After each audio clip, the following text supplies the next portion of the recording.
Okay. I'd like to open the special meeting, Yuba City City Council on Solid Waste and Recycling Services on January 24th. Okay, roll call. Mayor Cleveland, Here.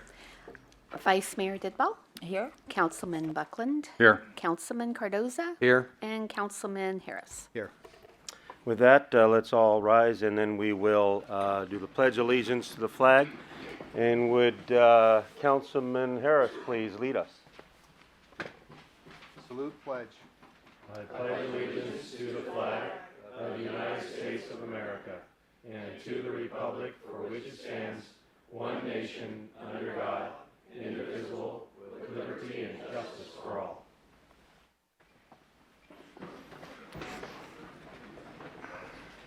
Okay, right now, being as this is a special meeting, public comment, I think would be proper to move it to the end of the discussion of the item.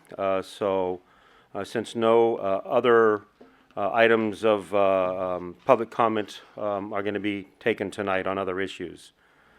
Seeing that, we'll move on to general items, solid waste options, and we'll go to our City Manager, Steve Krager. Yes, thank you, Mr. Mayor, members of the council. The item before you this evening concerns solid waste options for the period beyond September 30th, 2019. And that's when the city's current agreement with Recology Yuba City expires. You'll recall that the Regional Waste Management Authority retained the services of Sloan Vasquez McAfee to evaluate alternatives into the future.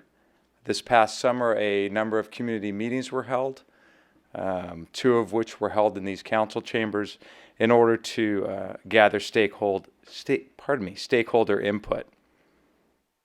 The result of the meetings, you received a report in your packet entitled Municipal Solid Waste Collection Services Contracting Analysis and Recommendations.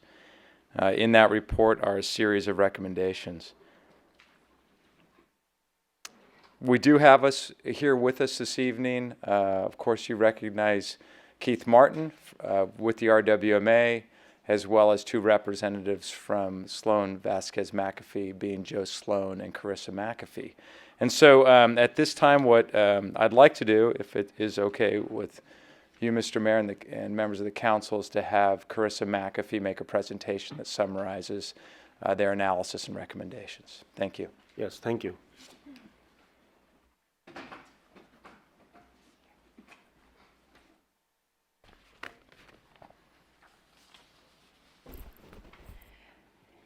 Good evening, Mr. Mayor, excuse me, Madam Vice Mayor, and honorable council members. Thank you for having us here today to discuss this important matter. As was discussed, your current collection services agreement will come to an end in September of 2019.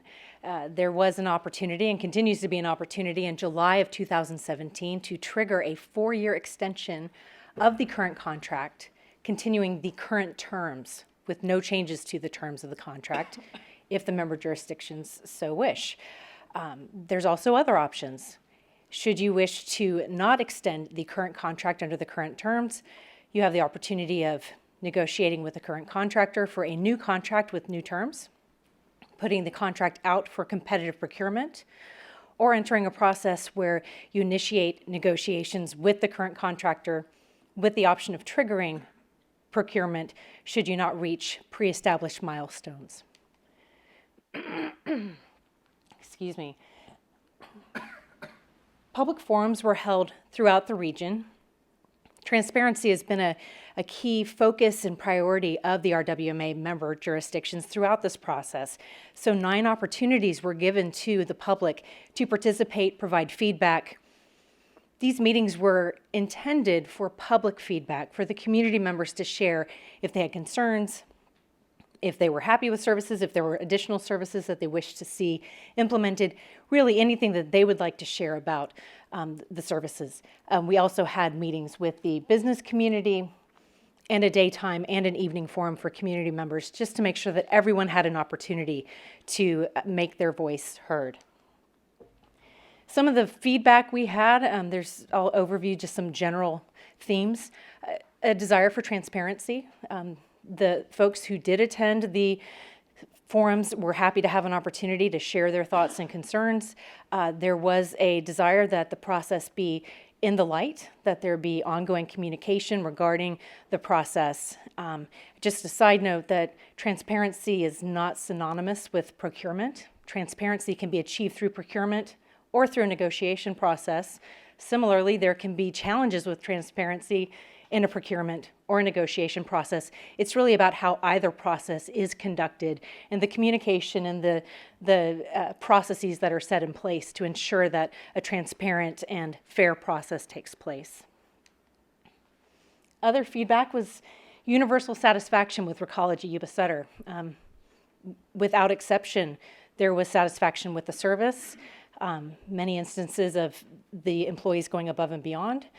There was satisfaction and appreciation for community involvement and contributions, and there was also concern expressed for the some 100 plus employees of the company as they are citizens and neighbors within the member jurisdiction areas. Additional feedback was given ranging anywhere from new ways to handle green waste, new recycling opportunities, ongoing concern for the infrastructure such as road maintenance, et cetera. All of those items were documented, and regardless of what process the member jurisdictions choose for moving forward, they can be addressed in either a negotiation or a procurement. In addition to the citizens who were invited for the public forum, there were other stakeholders who attended. At each meeting, there were some industry representatives who have an interest in the proceedings from other companies. I want to go through just a few of the themes that were presented by these folks. There was a request for a competitive procurement, and here, this is what I've been doing for the past 10 years is providing this type of service, and without fail, an incumbent always wants to negotiate or have an extension, and without fail, an outside industry company always wants it to go out to bid. And a company who is an incumbent in one city will ask for an extension, and then the next night go to another council meeting where they would like to see it go out to bid and say that it's not good for an incumbency to continue. So the bottom line is, in what we always state, is a decision should be made in the best interest of the ratepayers of the member jurisdictions and not of the incumbent or the interested parties. And that is our effort, is to be as objective as possible, provide all of the facts so that you can make the best decision for your constituents. There was questions about the tenure of the contract. This service provider has been providing the service for 40 plus years. In this industry, that's not uncommon. This is a capital-heavy industry, requires significant outlays of money and requires a lot of infrastructure investment. So you do have longer-term contracts, especially in areas that are less densely populated. You tend to have longer-term contracts. Again, it's not about the length of the contract, it's what's in the contract. There are long-term contracts that are not good. There are also some brand new contracts that are not good. Conversely, there's some great long-term contracts that continue to provide value for the residents, and there's some fantastic new contracts. It's not about how long a particular company has been there or if it's new. Really, we just want to have the best contract and service, whether it's been here for 1 year or 50 years. The other overall theme was basically a request for an even playing field. As I mentioned, the incumbent does have established infrastructure. And as in any business, when you have infrastructure, that creates a barrier to entry for other companies that are wishing to come in and compete. It's challenging to competitively bid if the incumbent has a landfill and you do not, and you're not able to, you can't purchase a landfill. These are large challenges to overcome. However, again, we do not advocate structuring bids or any process in the favor of any of the involved business parties. We look out for the best interest of the ratepayers. So any negotiation or competitive process, we would recommend that it be structured in whatever manner would provide the best outcome for your constituents and for all the member jurisdictions, regardless of the preferences of the various interested parties. There were also a number of sheets handed out by some of the industry folks with rate comparisons. There were two different types of sheets. One, excuse me, provided rates from Elk Grove and other areas in Sacramento County. We do not believe those are applicable for a number of reasons. One, of course, you have the density. There's a lot more people in a much smaller area in that part of California.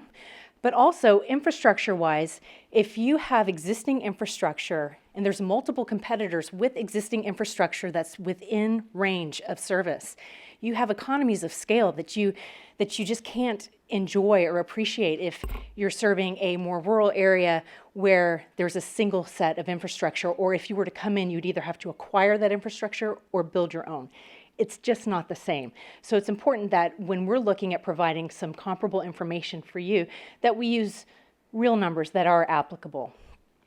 Additionally, when numbers were given comparing some of the regional rates, other factors weren't taken into account. Like, for example, a number of the cities don't have the same service levels. It's nearly impossible to find any solid waste service contract that's exactly the same in any given two jurisdictions or municipalities. But most of those other jurisdictions have every other week recycling and green waste service compared to the weekly service that's provided in the RWMA member jurisdiction areas. So that's one of the major differences. So let me go ahead and flip to that so you can see. We broke down the rates for comparison in two different ways, and here's the first way. First, we subtract out all the fees.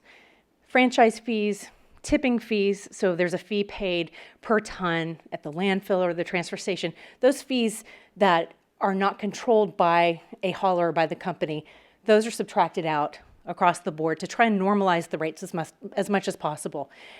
Then what we did was we looked at the rates and said, okay, what do the largest majority of ratepayers in any given jurisdiction pay? And as you can see, RWMA jurisdiction, over 78% of the ratepayers pay less than $25. Now, there's been some discussion about how that is not an accurate comparison because the standard cart size in the RWMA member jurisdictions is a 24-gallon cart versus, or 32-gallon versus a 64-gallon cart in other jurisdictions. That was a policy decision that was made many years ago at a time when it was common to incentivize folks to select the smallest cart size possible. And in this case, a very large delta was selected between the 32-gallon cart and the 64-gallon cart rates. In fact, it was such a large delta that you actually had an extremely large percentage of folks in the community realize that they couldn't afford the larger rate and they stuck with the smaller rate regardless of their need for trash service. Typically, when you have a different set of rates for the different sizes of service and you go into a new contract or you're setting up a new service level, you can anticipate what percentage of folks are going to select the different cart sizes. It might be a 30-40-30 split, 20-60-20, whatever the case may be. When this rate structure was rolled out in the RWMA member jurisdictions, it blew the models out of the water. So many folks decided to stay with the smaller cart size. Now, the majority of cost associated with collecting residential trash, first of all, is in the vehicle, the fuel, the personnel, the driver, maintenance, that sort of thing. And then finally, the disposal. The disposal difference between having 2 or 3 bags of trash as compared to 4 bags of trash, it's just not a big difference. It's not very consequential. So your residents are placing the same amount of trash as they would generate if they had a 64-gallon cart or a 32-gallon cart. Unfortunately, some folks are sticking to the program and only putting trash in the 32-gallon carts, but others are opting to, instead of paying the higher rate, to place the trash in a neighbor's cart or in the blue bin or in the green bin, and so that there's a contamination level that occurs there.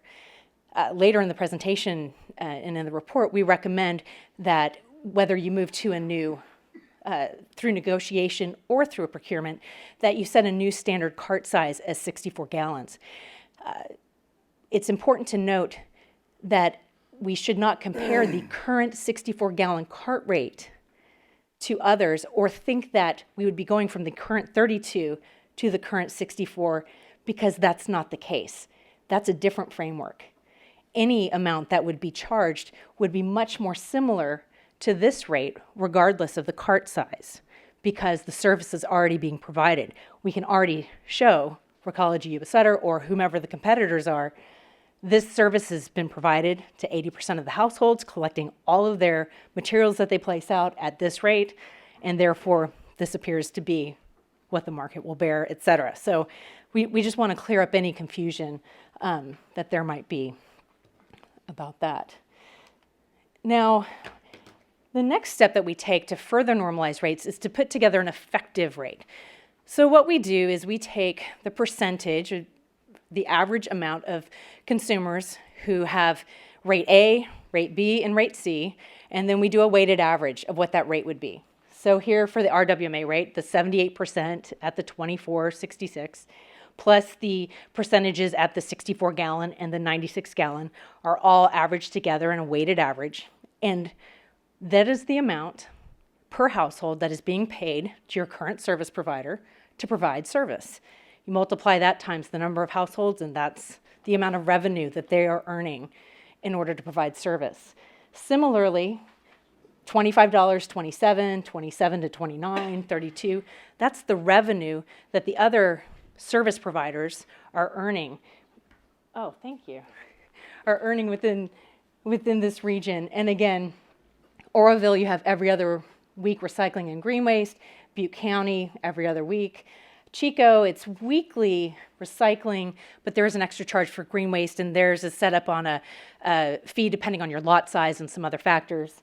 And then Colusa, it's every other week recycling and green waste. So all of this to say, for the services provided, which everyone's able to put out all of their trash and recycling and green waste and do so on a weekly basis, this is a very competitive rate and well within the regional norm. Looking at the commercial rate comparison, the rates in the RWMA area are higher than the other ones that we looked at, anywhere from 23 to about 30% higher. You can see, you can see here, this is the average. So these three are the higher end, and then you have much lower Butte and Colusa. That's most likely due to either a policy decision or possibly there's other services like in these areas where you can place out cardboard for free collection or a cart for free recycling and other services and other factors. But there is some opportunity, whether through negotiation or procurement, to look at the commercial rates. Moving on from rates to infrastructure, demand, and capacity. Excuse me, one second.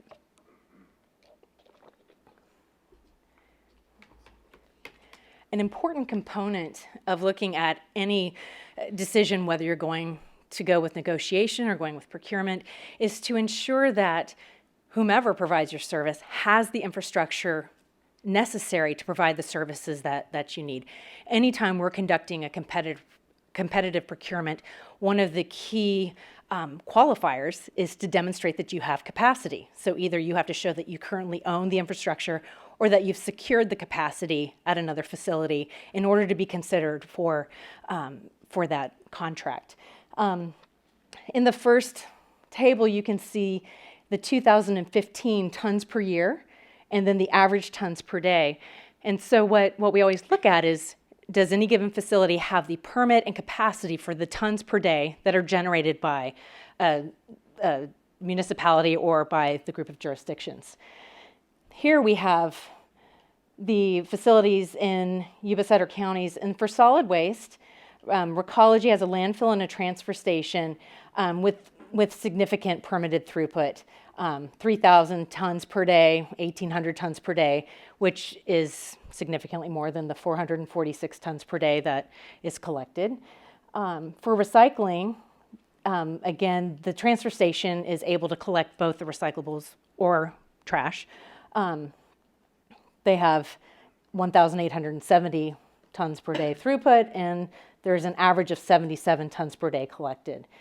There is a permit on file for recycling industries right now. So there is a permit for a transfer station to accept recycling. However, it's not built yet, but there is a permit on file. So that could potentially be part of this infrastructure for recycling. And then for green waste, there's a permit to receive up to 400 tons per day at the composting site for Recology, and there's an average of 107 tons per day. Green Solutions and More is a permitted green waste facility. However, they're not allowed through their permit to accept any green waste that's collected through a curbside collection program. So none of the residential green waste that's collected in the RWMA jurisdiction areas would be eligible to be taken to that facility. So in summary, there is the Recology, Yuba City, they have the transfer station, and they have the MRF green waste processing site. It is on the closed landfill, as you all know. There have been some challenges with that in the past, and there will need to be some improvements. Part of what we're recommending in a new contract, whether it is through negotiation or if it goes out to bid, is that whomever your new contractor is would be fully responsible for any ongoing repair, regulation changes, any issues that would come up with facilities. The onus would be on them to handle it, and it would not be a reason for a rate increase. That's been a challenge in the past, and that's something that we'd recommend having some strong language regarding. Ostrom Road Landfill is the only landfill, and will continue to be the only landfill in this area. And again, the new agreement should place the onus on the contractor for finding capacity and for providing backup capacity should there ever be an issue with continued ability to process organics or whatever the case may be. There had been some discussion about the potential of having a public-private partnership for facilities, so potentially having the RWMA member jurisdictions own a facility and then hire a contractor to operate in the facility. A couple of the challenges associated with that. First, if you were to pay for that up front, it would be several $1 million. It'd be a significant capital outlay out front. If you were to have a contractor pay for that, it would require a 20-plus year contract in order to ensure that rates don't go up exponentially to cover that significant investment. And regardless of the approach, it would require a lot of coordination between all of the member jurisdictions. There's a lot of challenges that would be associated with that. However, there are jurisdictions or municipalities that do choose to do that, so it's an option, but there are challenges. So in analyzing all that we looked at, looking again at the market, looking at the rates, looking at the existing infrastructure, putting all those pieces together, we're asked to look at what does that mean? Because the rate that is paid by most RWMA residents is so low, and it's not what it appeared to be on paper. When folks were looking at the 64-gallon rate and thinking, wow, these folks are paying a huge amount of money. Sure, we can beat that. That's not the case. It's a very competitive amount that's being paid to a hauler to provide the service. That's going to be a challenge to compete with. Because of the local industry infrastructure, the existing permits, it's going to be a challenge to increase value through a procurement process. The factors also serve to increase some of the risks. There is a risk of rate uncertainty. So those are just some of the items that we wanted to bring to your attention through this role. So a summary of the analysis, we don't recommend extending the contract in July. A new 4-year contract with the current terms is not recommended. We we recommend bypassing that and looking at a new opportunity after the current contract ends. The current agreement language is very effective. It has served the jurisdictions well. It's provided good value. You've met all of your diversion requirements. There is new legislation that needs to be addressed. We also, again, recommend the change regarding the onus about the infrastructure being on the hauler. We recommend a change in the rate structure so that there's an incentive for even more operational efficiencies through them having to settle their rates and not be able to have a cost plus situation. In general, our practice as a firm has always been if an incumbent, or excuse me, if a municipality or jurisdictions are pleased with an incumbent, if there are not tons of calls to your offices from unhappy constituents and there aren't those types of issues, we typically recommend negotiating. So that's our typical recommendation that we bring forward when these factors are in place. And we do set forth that a transparent process can be achieved either way. It's a matter of how the process is conducted. Transparency can be achieved. Part of that process, I do want to point out, in either case, a detailed scope of work, so setting forth before any other steps are taken, what exactly is going to be required of a service provider. So it would include all those new legislative mandates, any other service requirements, et cetera. A draft agreement, so putting together the new framework, starting with the current collection services agreement and adding in the new language for rates, the new language for the infrastructure, the new language for the legislative changes. So having those two pieces pre-approved is critical whether you're going into negotiation or going forward with a procurement process so that everyone's on the same page and there's a clear understanding of what success looks like. Additionally, once the scope of work is set and we understand what exactly the components of the expected services are, a detailed pro forma can be put together that takes into account every single aspect of the service and really puts that together. And Joe's going to go through that in one more slide. That's really critical. And regardless of whether you choose to negotiate or go out to bid, that's the foundation of moving forward with either process. Any new agreement should require provision of all the capacity and infrastructure that's needed. We're just putting forth the information regarding the public-private opportunity. It presents challenges, but it's there for you if that's something you'd like to pursue. We are recommending moving to the larger cart size. Again, this does not mean moving to the current larger cart size rate under the prior rate setting methodology that was policy-based and not market-based. And then finally, a change in the rate setting methodology that would take some of the pressure off of the jurisdictions and put it onto the contractor, whomever that might be. So the recommended next steps are setting up that pre-established criteria I talked about, the scope of services, the new agreement, the negotiation of procurement process milestones, which is really the pro forma, what that looks like and what should happen there, and then a definition of success. And then you'd have the option after that of either negotiating. You could negotiate with the option of triggering an RFP at any time, or if certain milestones weren't met, or you could just move directly to an RFP process if that's what you would prefer to do. This is the typical timeline.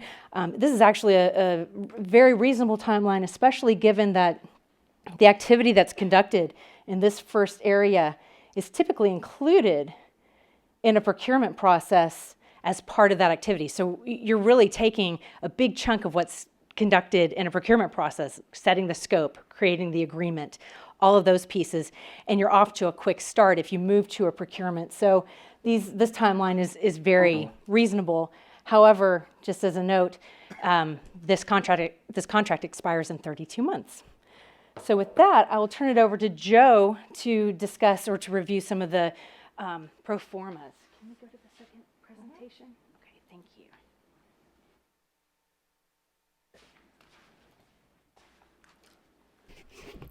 Good evening, Mayor Cleveland and honorable council members. My name is Joe Sloan. I'm a founding principal of the firm Sloan Vasquez McAfee, and it's a pleasure to be here this evening, and thank you for your kind attention. I know that sometimes when we're going through these details, it's easy to kind of get lost in the weeds, and we tend to talk about things sometimes in jargon and nomenclature that may not be all that familiar, but I'll try to reiterate something that Carissa made, a point that she made earlier, and it had to do with our attempt, and I believe successful attempt, to show you in our report a normalization of the rates. It's really hard jurisdiction by jurisdiction to precisely compare contracts because they, as she said, they don't all carry the same costs. And she gave the example of here, for instance, there's a surcharge on disposal at the landfill of $4 a ton that's in your rates, but it comes back to the cities. That's not dollars that go to the contractor.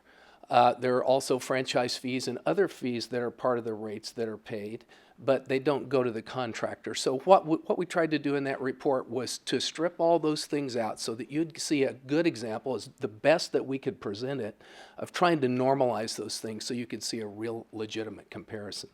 That's one thing. And then there's the whole, and it's come through, actually we've had 2 other meetings today, and discussions during those meetings and afterwards, indicated that there's some confusion over this notion of the difference in price between a 32-gallon and a 64-gallon cart. And of course, you've got twice as much volume, so trying to make a rate comparison based on that. I think Carissa did a good example of it, but I want to just give you another example. The lady who developed this system that you guys implemented, actually you were pioneers in this. You were one of the early cities, early jurisdictions to adopt this thing called pay-as-you-throw, meaning that on the residential side, they tried to provide incentives and disincentives for the residents to really participate in the recycling program. It was developed in Seattle. It was developed by a PhD economist. Her name is Lisa Skumatz. I know her well, done a lot of work with her. And of course, we all talk about things that we have kind of developed in our careers that we thought were genius at the time, and we've had to moderate over time, which as they've had to do in Seattle as well. There became something known as the Seattle Stomp. And that was, so just keep, this is really important to recall or to remember. And that is, rates are based on volume. In other words, there's a rate for a 32-gallon can and there's a rate for a 64-gallon can. But costs, I'm talking about costs to the contractor, are based on weight, tonnage. Because all the same costs, as Carissa mentioned, to go to that house, the truck going to the house, the labor going to the house, the fuel, the insurance, the DMV, the tires, the maintenance, all of that is the same regardless of what the cart size is. The difference between the purchase price or the capital cost of the cart between a 32 and a 64-gallon is $8 or $10. Amortized over a 7 or 8 or 10-year contract, that's a few cents a month. So it's the difference in the cart size makes very little tiny difference. And when you consider what's called the Seattle Stomp, what they found in Seattle was people weren't throwing out a lot less trash. They were just getting up on their 32-gallon can and stomping it, and essentially they were still disposing of the same amount of weight or close to the same amount of weight that they were prior to going to the smaller can. So all of that to explain that whether you decide to go to a procurement process or to a negotiation, those things will all be recognized either in a negotiation or in a procurement process. Because what really matters is what the total cost of providing the service is, and then it's up to you as elected officials to decide how you want to spread those costs. And so that's what I'd like to do right now. And so what I'd like to show you is this. And by the way, this is another thing I'd like to clarify. We've made a recommendation that you proceed first to negotiation, and if you're not successful in achieving your goals, not our goals, your goals. If you're not successful in achieving your goals that you set, what does success look like for you in a new contract in terms of services and rates? You set those goals and you set about to negotiate that. If you don't make progress on that quickly, then you move to a procurement process. That's what we're recommending. And the reason we're recommending that is because we think that's the best pathway for you to take. But we have no skin in the game. We are happy with either decision that you would make. Not that you need to please us, but just need to understand that our intention with the recommendation is because we believe that this is the best pathway for you to take in order to achieve what we heard in this last year from your community. Okay. Oh, this one. I'm also technologically challenged, so.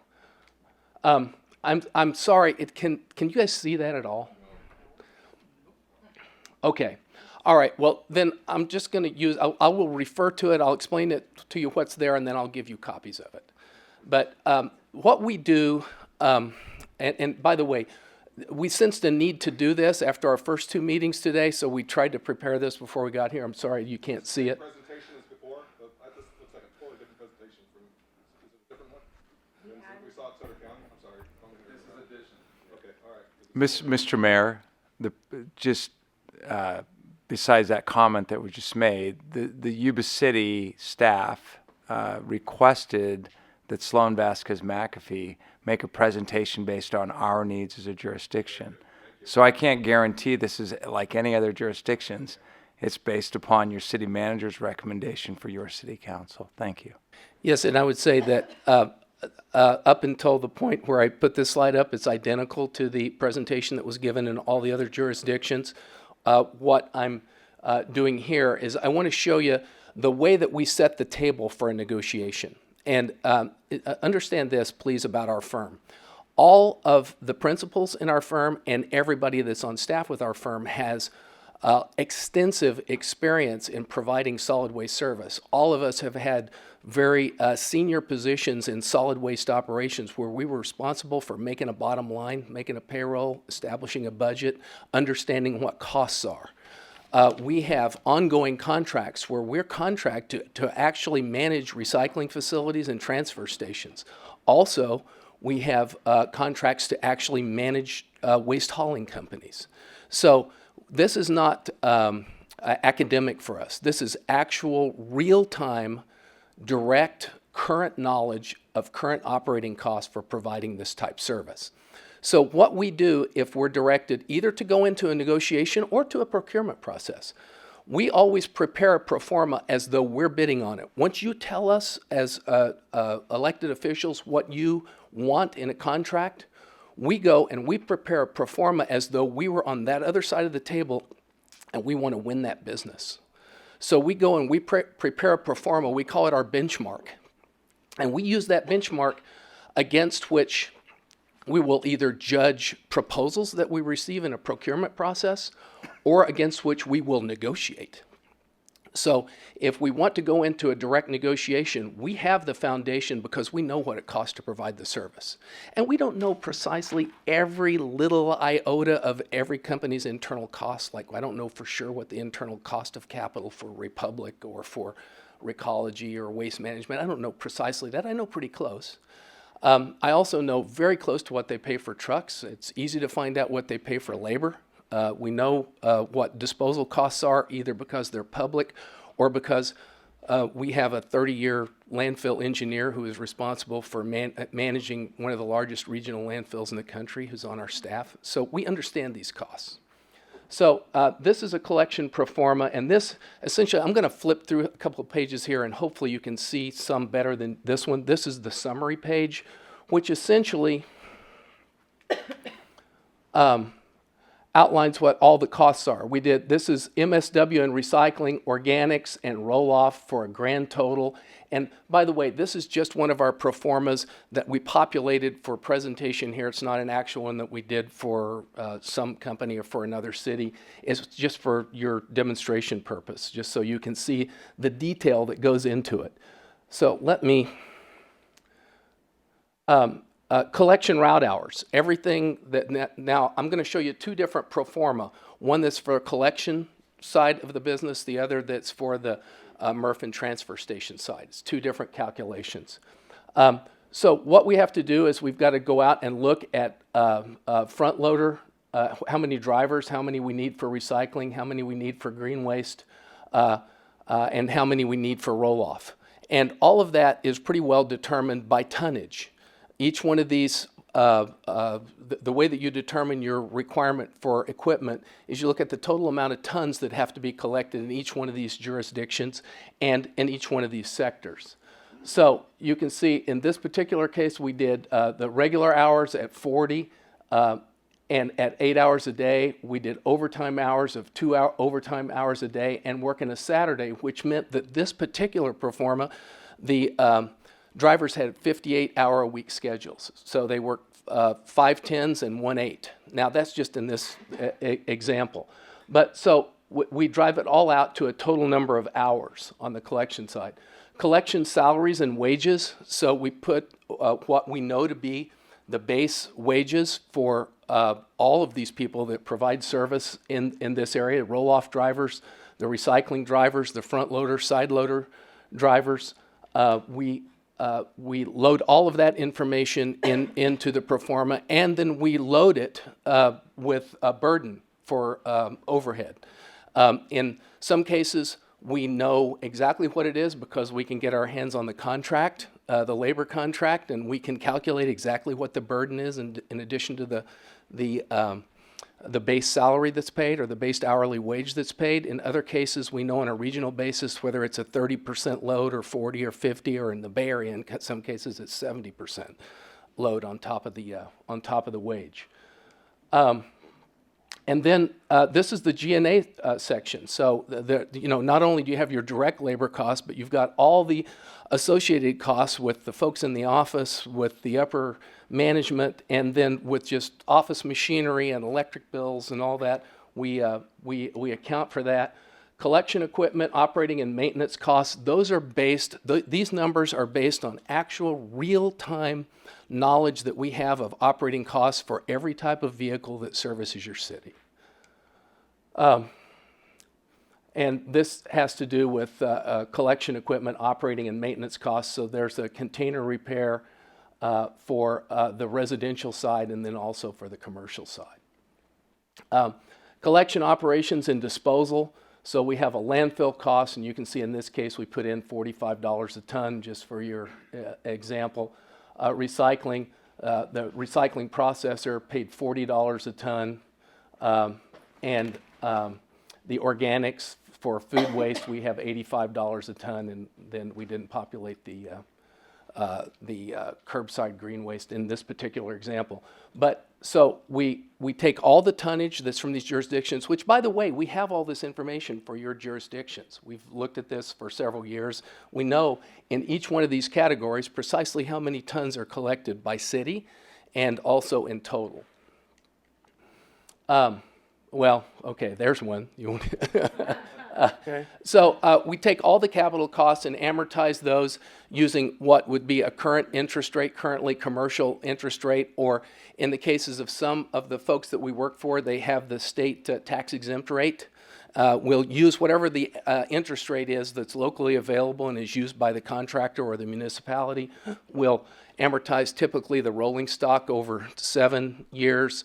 We'll amortize real estate over 30, and we'll amortize like MRF type, recycling type equipment over probably 10 to 15 years, depending on the wishes of the client. Okay, so that's on the collection side. So this is the reason that I'm giving this example to you is so that you'll know that we are well equipped and that we are well prepared whatever direction you give us. If you give us a direction to go to negotiate, when we sit down to negotiate with your incumbent, we know, we're going to know very closely to what their real, true operating costs are. And we know what you want to accomplish because you've told us, and we can negotiate to that. And if we can't, then we proceed to the bidding process. Example of post-collection pro forma. So the other was collection. Post-collection would have to do with, you'll see a MRF and a transfer station. And so this is actually the pro forma, which everything in the succeeding pages folds into this. But essentially, it comes down to this right here. So what kind of operating income do they have before taxes? 12.1%. On the transfer station, 11.3%, and in total, 11.6%. What's their earnings before taxes, interest, depreciation, and amortization? It's 22.7%, which puts them in that low single, high single, low double-digit range in terms of bottom line profit. And this is another thing that we have as a discussion with you in terms of what's acceptable for you in a municipal contract in terms of profitability for a contractor. We can boil it down to that. Post-collection revenue, this would be from this particular one is not from a single stream MRF like the Cunans own. This is from what's called a dirty MRF. That sounds bad, doesn't it? A dirty MRF, but it's a facility that processes garbage. It's not source separated. You just bring the garbage in there. You recover what you can from it. In that particular case, and by the way, I just put some. These are not current numbers because cardboard. I put it in at $100 a ton. I put mixed paper in at $90. Those prices right now are a lot higher than that, but they're commodity prices and they fluctuate like crazy. If we go into this, one of the things that we'll do to project those commodity prices is we'll do a 5-year rolling average. We'll take the OBM,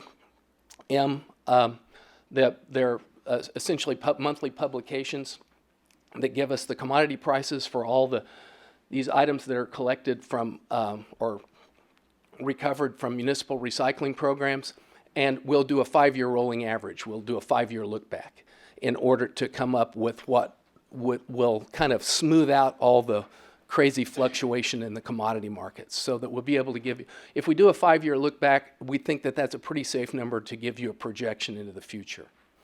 So we will populate that with the current values or a 5-year rolling average of values for the recyclable commodities.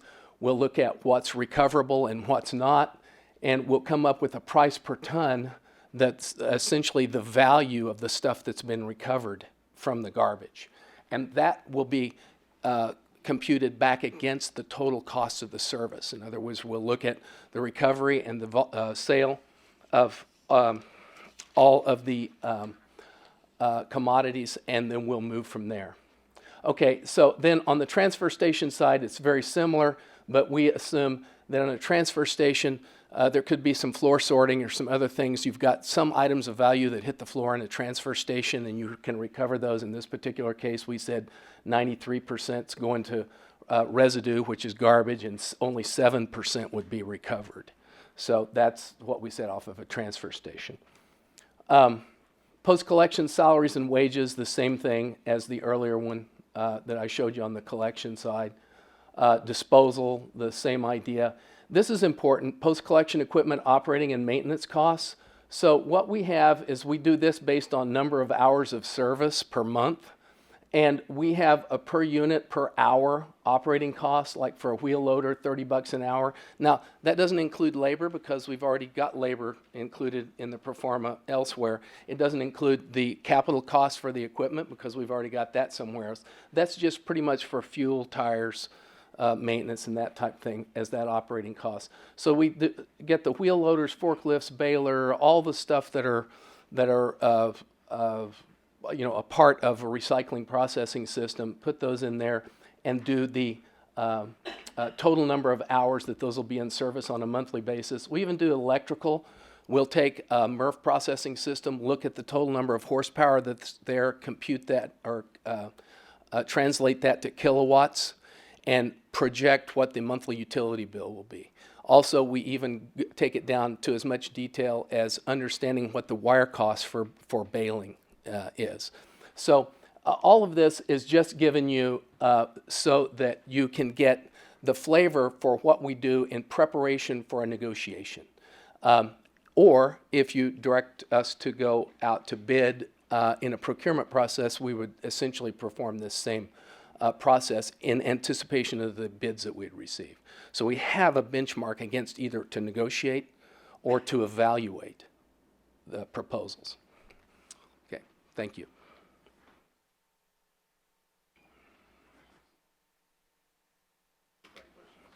Oh, yes. So, questions? Any questions from the council members at this time? Okay. Looks like we're going to reserve until later time. So thank you very much for the presentation. Now, were there any more presentations from anybody else at this time? No, Mr. Mayor, at this time that wraps it up. So Okay. your pleasure. Then next is, I'm going to actually open it up to the public. I do have some specific speaker cards that I will be calling out now for them to come up and speak. I don't know if I'm supposed to use the gavel for a public, but I'll just do it anyway. Just to make sure I do the procedures correctly. With this, I see Scott Cunin is on the top of the stack. I'm going to go in order. Thank you, Mayor Cleveland and other members of the City Council for the opportunity that I have to speak to you today. And my congratulations to the 2 new members of the council. As I said earlier, and some of the others, I'm grateful for the job that you guys do. Today is a rather historic day because we are here to decide whether or not garbage collection is going to be put out to competitive bidding, or are we going to do the same thing that we have done for the past 40 years. Doing what we have done for the past 40 years has produced some of the highest garbage rates in the area paid by the ratepayers. This was covered earlier. We did our own survey. You can go to any website and find what cities pay for their garbage service, and our figures differed from what was reported by the consultant. Over 40 years ago, I decided to collect newspapers on shopping centers and begin a small recycling company. People came to me and said, "You're crazy. How are you ever going to make enough money to support your family by collecting old newspapers?" I have found in my life that if I am going to progress, then I need to make changes. I have also found that great accomplishments often start with a new idea and a willingness to try. There's been a lot said about putting the contract out to competitive bidding and how it would affect the present purveyor. I do not see that this would have any serious effect on the present purveyor because they would have every opportunity, just like all the other bidders, to bid the contract. In fact, it appears to me that they would have a distinct advantage in the competitive bidding process because all their infrastructure is already in place. They know the rates, the routes, and they have had 40 years of experience in collecting in waste collection in this particular area. For me, if I were sitting in this council, my major concern would be acquiring most competitive expense rates to the ratepayers for their garbage collection. Some years ago, Yuba City and Sutter County had 2 dumps. One was north of the 10th Street Bridge on the other side of the levee, the riverside, and the other was south of the airport. These are now closed and have been closed for years. Recycling Industries is now going to build a new Yuba City dump, only now they are called a transfer station. We are going to invest a substantial amount of money to build this transfer station and give service to the citizens of Sutter County. It only seems right that this board should seize the opportunity and put this contract out to bid.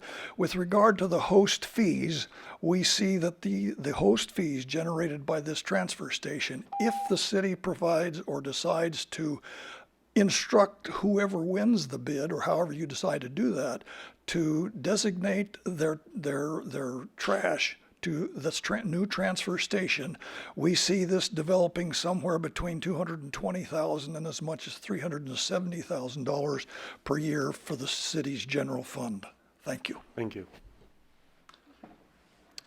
Okay, next we have David Cunin.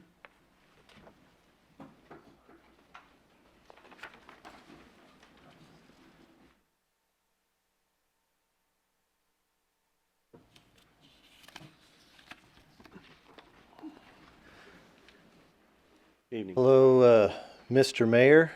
Congratulations on being mayor, and two members of the council and all members of the city council. My name is Davey Cunin. I'm general manager of Recycling Industries, and that's my dad. If anybody knows my father, he's in pretty good shape. He runs every day. His curl weight's about 40 pounds per arm. That's his workout weight. He's a pretty strong man, and he never gave up on us. Yeah, we thought he was crazy too, picking up paper back then. But it gave us something to work to do. And, you know, as we continued to grow, and by the grace of God, we've just been able to grow to a point where we can compete at this level. We really can. We were awarded the contract for curbside processing of recyclables for Sac County. It's the largest recycling contract in Northern California. I don't think there's one bigger than that. And most recently, it was a tremendous honor to be given the Business of the Year for Environmental Sustainability by the Chamber. Totally stunned us. So thank you. I don't know how we try to do our best. This consultant's report highlighted many things. I think it's important that we understand that our commercial rates for businesses are the highest in the region. That needs to change. And I don't think that sole source negotiating with Recology is the way to go. We know that our residential rates are high, but through this normalization slide, I disagree with it. But ultimately, the policy decision was made very clear that the rate you're being charged for a 32-gallon cart does not reflect the actual cost of the service. That's going to change. And we think a public procurement is the right way to go there. It was reported as well that in this report that open competition would damage the roads and wouldn't be appropriate for the streets. You know, I can appreciate Mr. Sloan's opinion, Sloan McAfee and Vasquez's opinion, but at the same time, they rendered another opinion that the timeline for bidding process would be very acceptable to us. So on one hand, they're telling us I wouldn't want to invest in this area to compete, but on the other hand, they're telling me I can bid under that timeline.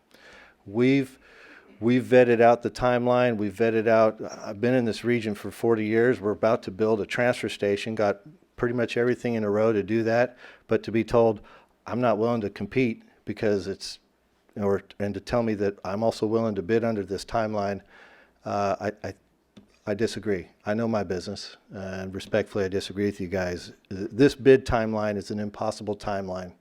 I think frankly what you just saw is indicative of why it's probably going to take 12 months to come to a consensus, because that presentation was confusing for me, and I'm an industry insider.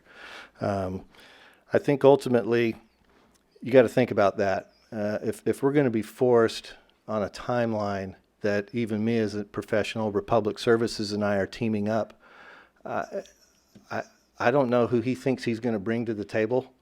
But if he's using that as leverage to get a better deal out of Recology, I don't think you're going to get I wouldn't be able to participate in that. That's a very, very difficult timeline to work under.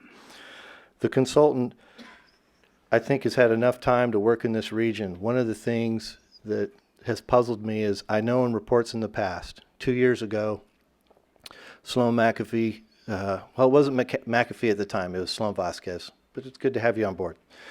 Sloan Vasquez did the operational review in 2014 for Recology. At the point of that meeting, Mr. Vasquez was asked what the efficiency was like. He reported that the efficiency of Recology is pretty much static.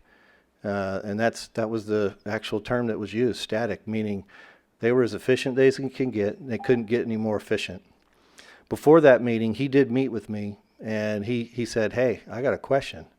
Why would I be told to strike out a statement about operational efficiency incentivizing Recology to be more efficient by putting this contract out to bid? And that's what he told me. Now, in all due respect, Keith Martin said he never made the comment. Well, I'm just telling you what Mr. Vasquez told me, and I'm going to stand by it. He's entitled to his opinion, but that discussion is kind of concerning that I think we know that the American way is to put things out to bid. You do it for everything else. I don't know why a $300 million contract can't go out to bid. I'd love to be in the bid, but if you're going to rely on this timeline, I don't know if Recycling Industries and Republic Services could team up, and I don't know who Mr. Sloan's going to bring to the table to bring a bid under the timeline you have. So with that, I mean, we'd like to participate and bid, but thank you very much, and enjoy your decision today. Thank you. Thank you. Next would be Bruce Murphy, Republic Services. And by the way, if anybody else desires to speak, please, for public, they get a yellow sheet of paper and turn it in so we can put you in the line. Good evening, Mayor Cleveland and members of the council. I'm Bruce Murphy with Republic Services. Republic Services is a Fortune 500 company with the second largest firm in the recycling and waste industry. We have read your staff's report and the reference Sloan Vasquez report leading up to this meeting. As one who has been in the waste industry for over 30 years, I'm quite frankly amazed at the lack of transparency and biased nature and flawed analysis of the Sloan report and the disservice it does to solving a major regional issue that could affect all stakeholders in Yuba City counties. The Sloan report is riddled with misleading assumptions and supposed fact-based analysis, which in turn, in truth, is merely an apologetic for maintaining the status quo. Their recommendation to negotiate the existing contract and obtain better value is both naive and unfounded in reality. The 12-month schedule to negotiate a good deal is not only ridiculously protracted, but makes the competitive procurement option even harder to obtain by October 2019, and the threat to Recology to go out to bid is meaningless. The Sloan report did, however, show some deficiencies with Recology's services. Recology's facilities all have increased infrastructure costs and operating costs because they're located on a closed landfill and will eventually have to be replaced, probably sooner than later. The periodic rate review structure, which is a cost-based method, produces unpredictable cost and in many cases produces little incentive for Recology to reduce expenses.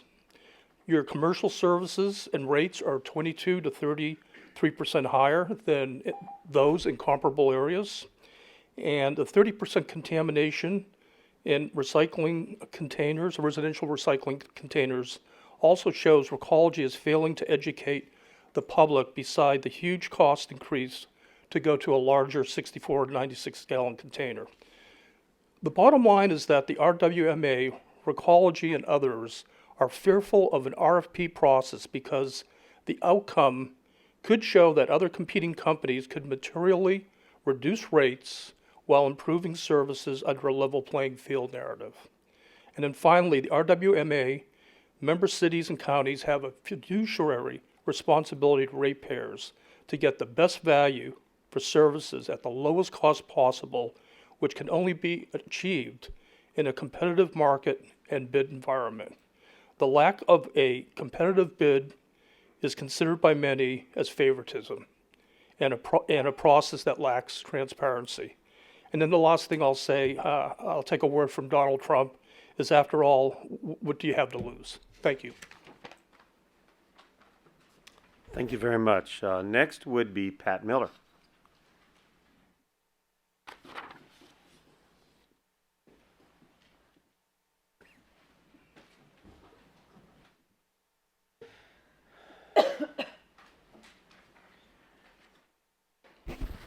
Pat Miller, Sutter County Taxpayers Association, and I just want to encourage the City Council to go out for a competitive bid. I think it's time that we did that. I think it's necessary to guarantee that the ratepayers get the best deal possible. So I encourage you to go for the competitive bidding.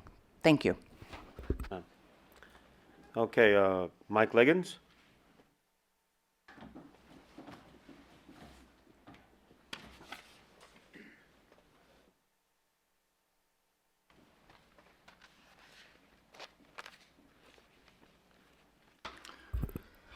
Good evening. Mayor Cleveland and members of the council. My name is Mike Leggins, General Manager of Recology Yuba City. And we've been in this community for a very long time. We actually we really appreciate the opportunity to be servicing in this community. And obviously, we've spent a lot of time, 40 years in this community, and actually feel like we've earned the opportunity to get into a negotiation process. And I think it's important to note that the company, even though it actually hasn't gone out to bid, it actually is operating under a contract agreement that is very specific about what they can do and what they can't do. And we've been operating under that agreement in a very efficient and effective way. And we're also very have many years of experience in this type of industry. We're always looking at ways to improve the process, to accommodate many different situations over the years. We have experienced some issues with the water board and some improvements to the facilities. That's going to happen really for anybody, and we feel like we've been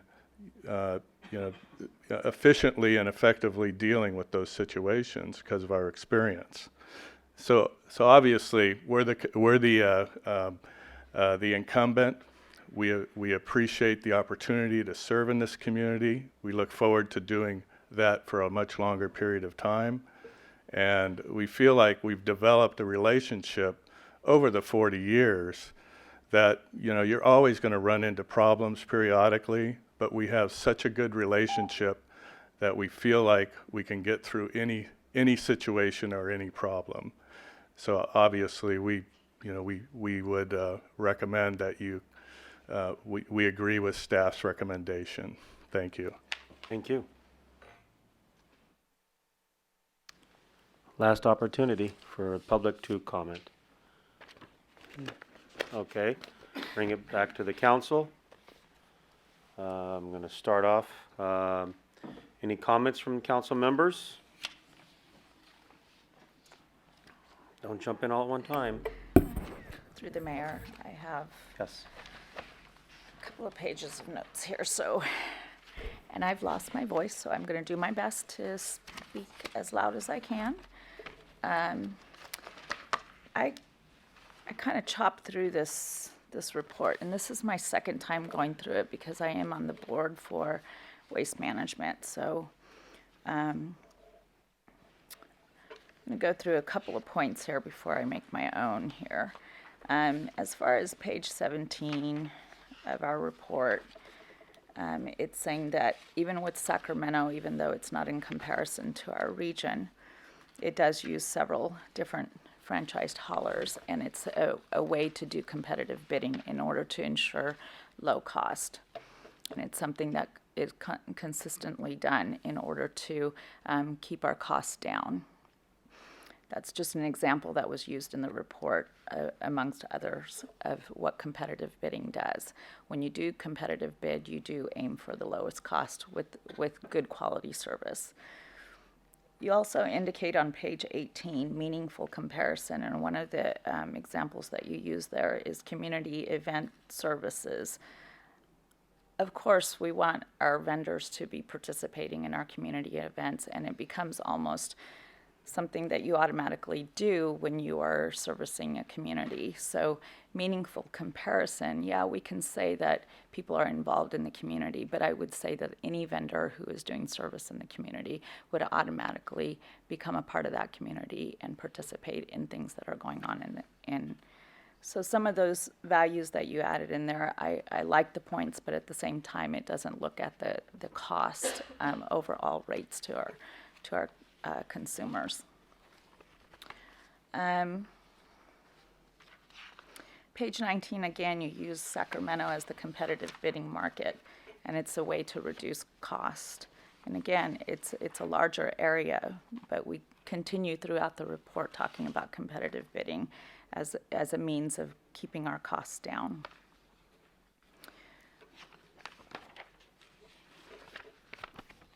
you do indicate on page 23 that under negotiations, we would look at the refurbishing and remodeling of the existing facilities.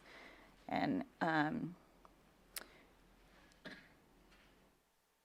to be able to make sure that the facilities are up to par, that there is also the consideration of impact fees that may take place on all of us in order to meet those. And that's part of that criteria that you were talking about that we put in the negotiations, that these are the standards that we're looking for. But you can also see that there could be a cost depending on what that change needs to take place.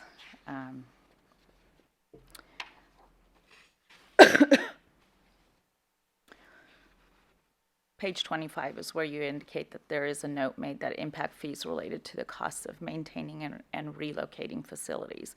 And this concerns development and construction and permits that may be required.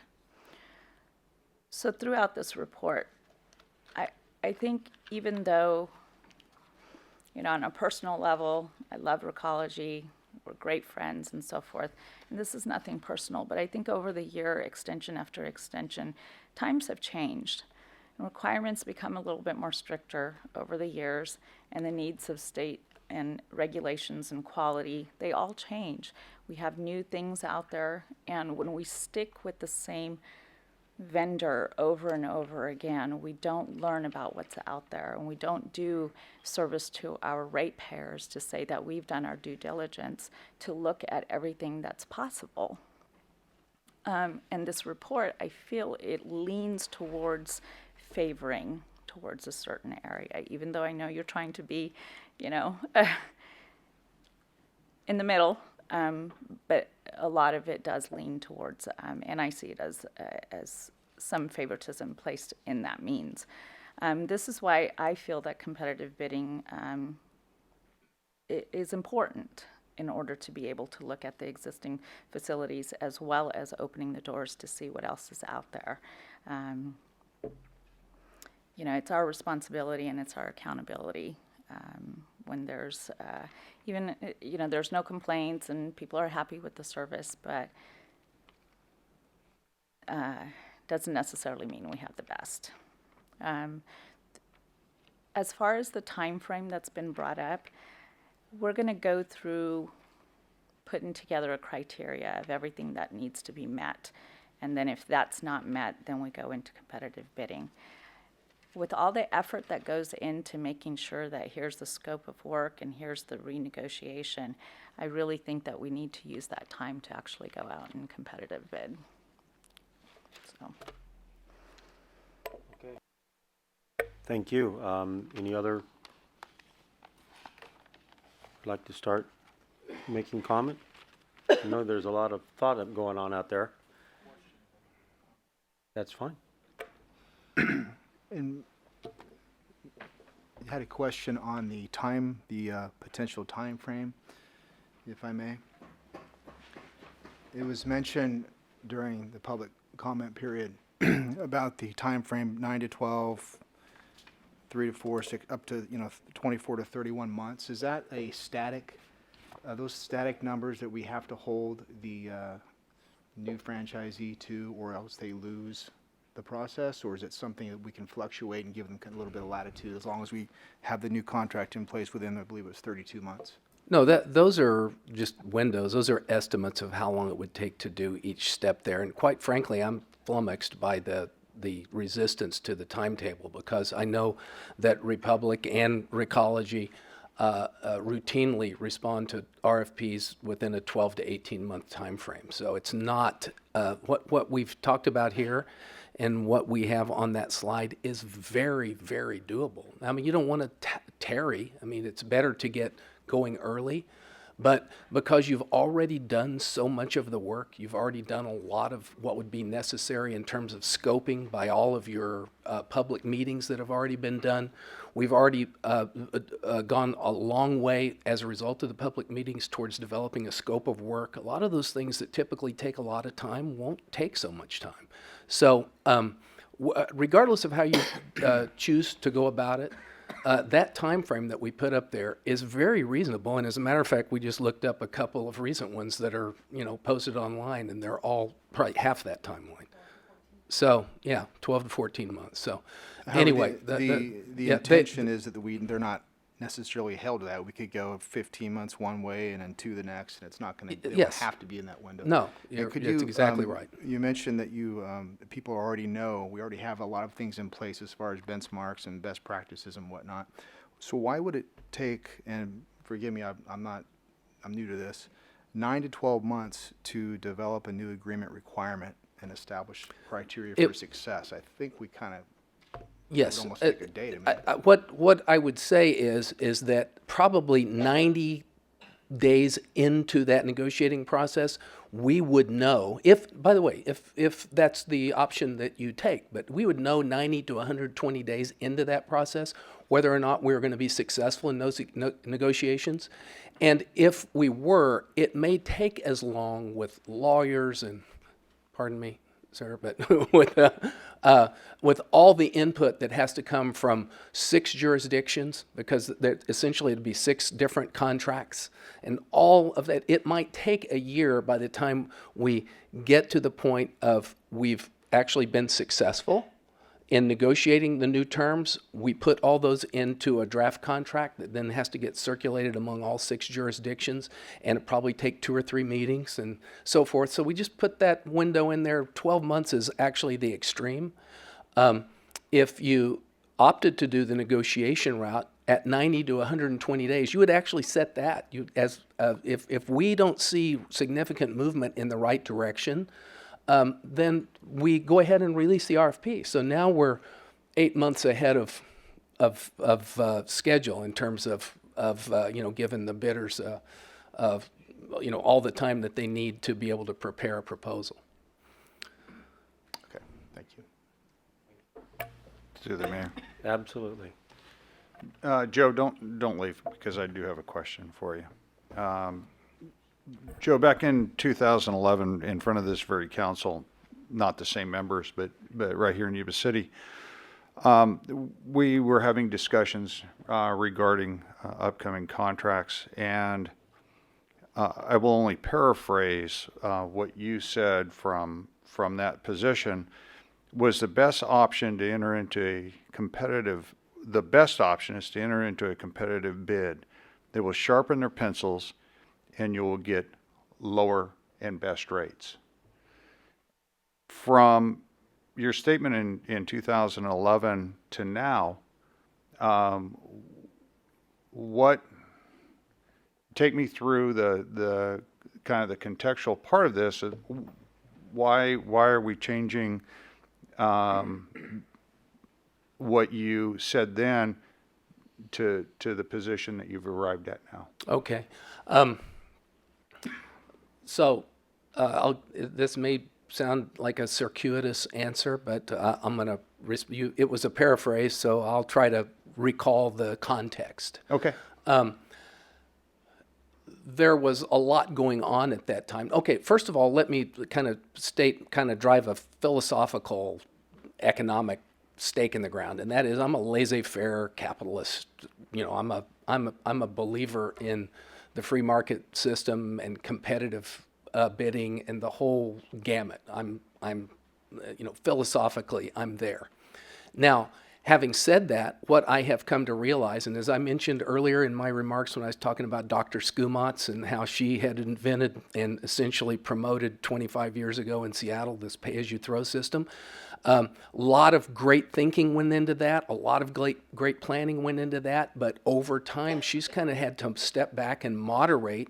It still is a good idea in principle, but there are things that have come into play and things that we know now that we didn't know 25 years ago. And there are practices that have been implemented and put in place that have proven to be effective. And so we have never advocated, and we don't hear, that you won't get a good result out of a competitive bidding process. So that if you take that from our report, that's not the intent of the report. What the intent of the report, and by the way, I know, Mrs. Didball, that you didn't mean it in a pejorative way, but the whole notion of favoritism, I I'm just going to skip over there for just a minute. I appreciate all of your remarks and the diligence with which you've undertaken this work and looked at this report, and so thank you for that. I will say, though, that we've been managing public procurement processes as this firm for over a dozen years, and we've had opportunities to select Recology. We've never selected them. So it's not as though we have some kind of preference for them. That's not the case at all. What we do know, though, is, and you've kind of seen it some here this evening, and this is something, what you will never see me do is you'll never see me make ad hominem attacks on industry participants. You'll never see me up here and, point out, that they're not professional or that they're not, you're just not going to see me do that. But that is the kind of thing that comes out, the teeth come out and the fangs come out in a way that you may have never seen as an elected official in a public procurement process for garbage. Because as Mr. Cumin mentioned, it's a $300 million deal, and for that kind of money, there's all kinds of machinations that occur. And I'm not predicting calamity, but I'm just saying that it's a very rancorous process. It splits councils, it splits communities. You have people, the stuff that was said about us and the shoddy work that we did here in this report, it'll be that times 10 when you go into a competitive bidding process. So our recommendation to you was really intended to kind of try to spare you that and actually accomplish the same result that you'd get through a public bidding process. That was our motive. And if you want to know a good example of it, we had a council that actually had released an RFP. We had a person on the council that asked us if we would come and make a presentation. We did. It was a large city in San Diego County. They rescinded their RFP. We negotiated a new deal on behalf of that city, direct negotiated with one of the large public companies that reduced all the rates across the board by over 10%, that put an extra $1 million a year in the pocket of the city, that gave all new trucks, CNG, trucks, all new carts, all new services, compliant in every regard. And we accomplished that through a direct negotiation. And the way we did it was the council told us what they wanted to accomplish in negotiation, and we went and got it done. That's what we believe we could do here. But as I said before, we don't have any skin in the game. If I just want to look at it selfishly, how I'm going to make the most money, then please go to a procurement process, because we'll get a lot more hours and it takes a lot longer and we'll make a lot more money. But that's not the case. So our recommendation is just in that vein. It's in that vein. So and we perfectly understand the sentiment to go through the bidding process, and we are perfectly happy and well suited to help you do that without any aspersions given to any company. Not to. By the way, I think the Cunins are fine people and they do a great job. It's like same thing I think about Republic. They're one of the best in the business. They offer great service. If you ended up with them as your contractor, you wouldn't be disappointed. That's not the point. The point that I'm making is that we made the recommendation based on what I just explained to you. And we're more than happy to proceed in that direction, but we'll take any direction you give us and be happy to perform the service as you direct us. One thing I don't need is a consultant standing between me and the constituents to provide a balance of protection. I'm a big boy. I've lived in this community since 1970. I've taken some abuse. I'm sure you have. And I'm willing to move in a way that provides whatever's best for our community. And so be it if this were to go to a bid process and it gets ugly, and the gloves come off and there's gnashing of teeth and all these other things, it's not going to be much different than any other decision that has to be made at times. And so I just want to make that perfectly clear, that I wouldn't hide behind any type of process that doesn't allow the public to be 100% involved and have input over time through open meeting processes to determine what the proper and good rates are, and the type of service that they demand in our community. So I do thank you for trying to get my mind around those parts. Your first comment certainly got me to the point where if you were in the business, you'd want to go out to bid. And I think, again, another paraphrase, but with that, I want to put out a couple questions, and I'm going to ask the mayor if he would allow this. If I put the question out, and then allow the parties that have spoke to be able to answer on these. Absolutely, that's necessary. Okay.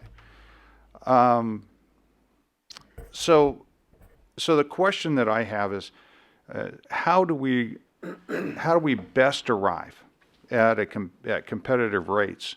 And those are broken down into what our commercial rates are and what our residential rates are. Not giving up trade secret, but I'd like to hear from especially the Cunans, Republic, Recology, and I think we already have the report that kind of goes to that, but these are the parts I haven't heard necessarily from them. The second question that I will have is, does the hybrid timeline place any party at a disadvantage? So it's two questions that each could answer. Mr. Mayor, would you like a time limit on the comments?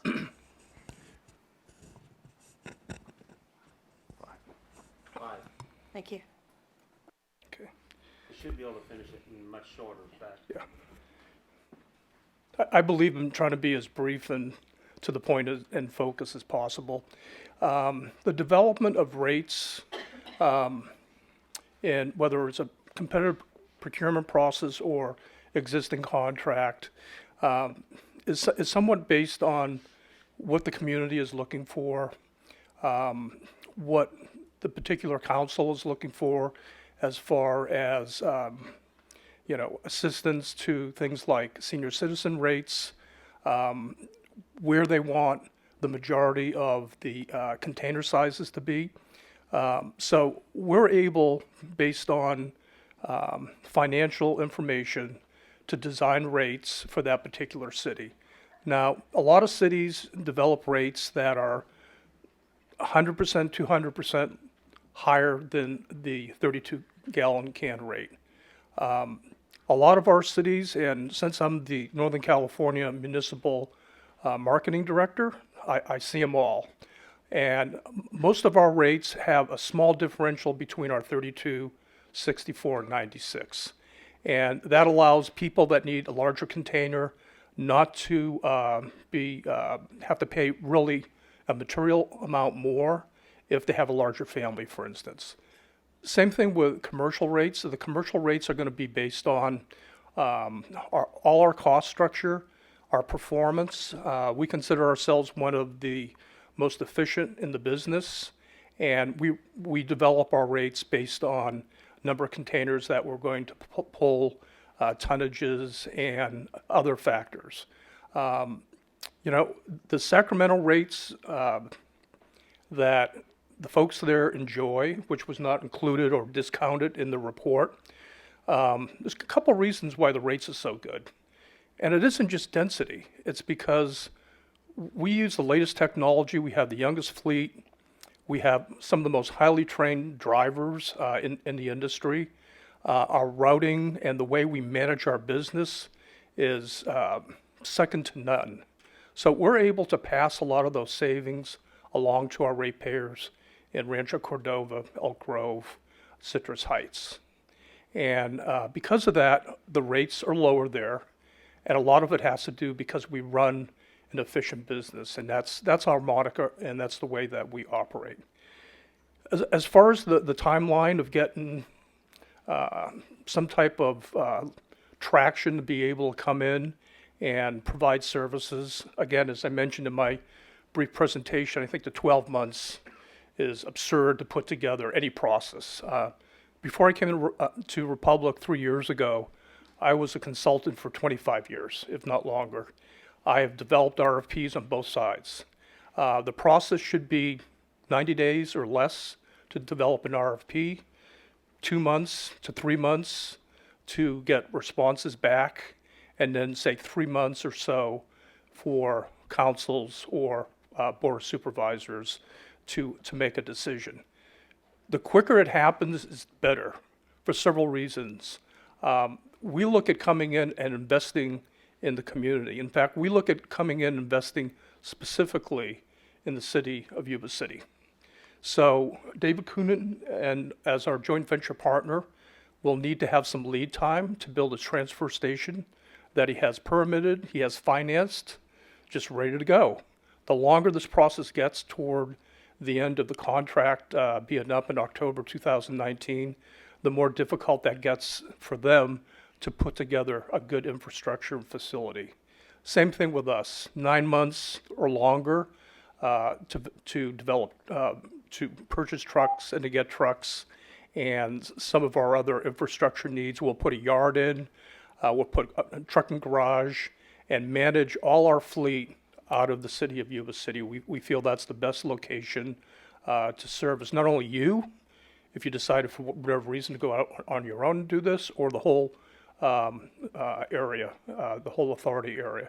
It will be out of Yuba City, and that's where our investment and our capital investment. One last thing I wanted to say, why I was disappointed in the report is there were some ideas that really could be applied and could be considered feasible. Public-private partnerships, Republic Service does a whole ton of them.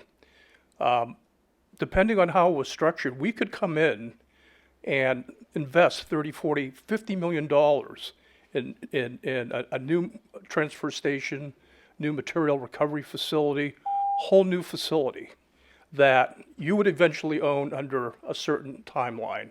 We've done those before. It'd be the state of the art. It'd be something the area could be proud of. But that situation was totally discounted as, for whatever reason, as not being feasible. So I just wanted to get that in there. Sorry.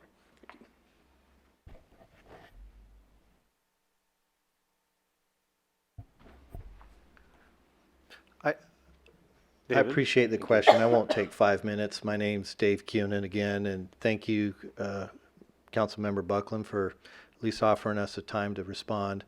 I think the big issue with our timeline is the permit that we have. As stated in the report, we're only permitted for 100 tons a day. There's 475, we can just say it's 500 tons a day for the region. You're 42% of those tons, which puts you around 200 tons a day, 250 tons a day just for the city of Yuba City. For us to, we're going to build the transfer station, very close to getting that all done. And you know, I remember in 2011 when Mr. Krager and everybody put the whole, we had a great workshop here, and one of the big items that was circled was we need a transfer station to be competitive. I remember, so we said, well, we'll stick our neck out and invest in that. And they were kind enough to allow us to go through the process, and we did it. It took 4 years, but I think it'd go faster. The big thing, though, is that our permit requires us to come back. If we were to be awarded this contract, we'd have to come back to the council with a full EIR, I believe, and that's what was put on. And so an EIR process is, it can take a year, it can take 18 months. It depends on who wants to file nitpicky legal challenges, you know, who knows. We certainly have the size and the capability with where we're at to handle all the tons. It's just a function of, we would have to come back, and I think it'd be in your hands to decide whether you want that. But we don't think, with the hybrid timeline and with this 12 months of scope developing, and we would have to be at procurement by July, you know, in order to justify, we'd have to be at an RFP released in July and give about 4 to 5 months for all the different things in the timeline that they just said. And that's why if we took 12 months to do a scope, that just ruined, I just can't see how it works. Just the fact that I already went through the process with this city and I went through the process with the state to get the further entitlements we needed. So we're partly there. We just, to get the rest of the entitlements, the hybrid is and this 12-month scope of work is in my opinion, is a possible timeline. I think it can be shortened down. I think Mr. Sloan mentioned, hey, you know, we've got 6 jurisdictions, but I think something can be done. And it needs to just get squeezed down and get to a procurement to make it fair. So, thank you. Thank you.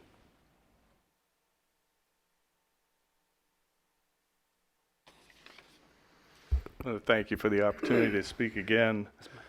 I believe that a procurement process or a negotiation process can fit within this schedule. And I think partially because there's during a procurement or a negotiation process, I mean, you're taking into account all the information that we currently have. We have a lot of experience in dealing with the different systems that are on board, the collections, the landfill, the MRF, the transfer station, and obviously, you know, we do have that facility in place right now. And we also have we also have an idea how much it's going to cost to maintain that place for a long period of time, or even look at a different place. So I believe you can have a competitive process because right now the rates are very competitive. We feel like the efficiencies are there, and it's even been pointed out in a report that was a couple years ago.